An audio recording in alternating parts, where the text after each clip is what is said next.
Bang, jangan tanggung-tanggung ceritanya dari zaman sebelum Masehi.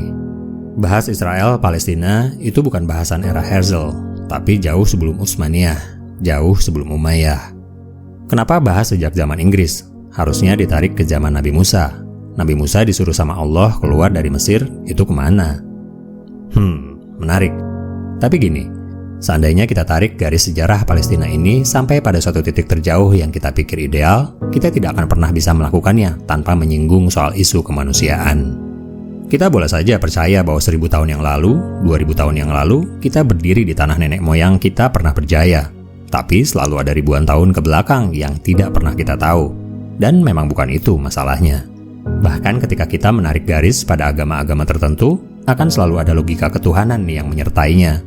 Sebab dari sisinya, kita akan menemukan sifat-sifat kemahaadilan, kemahabijaksanaan, sifat-sifat kasih sayang, dan kedamaian.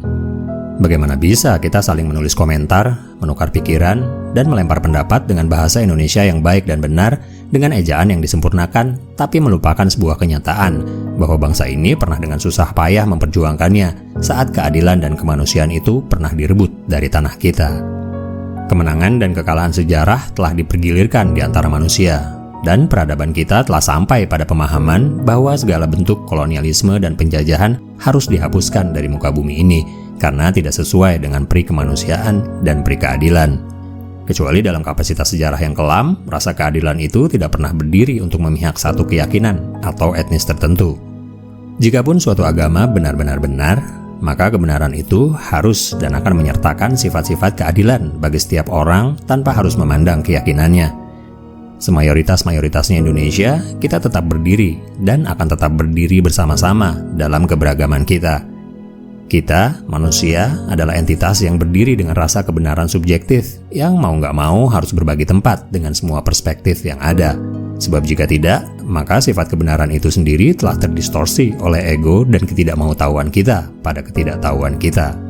Palestina adalah soal mempertanyakan kembali sikap keadilan dan kemanusiaan itu pada diri setiap orang. Para pemilik uang, kekuasaan, para pemilik rudal, militer, para pemangku kepentingan politik, termasuk kita, orang-orang yang mampu menyuarakan sesuatu.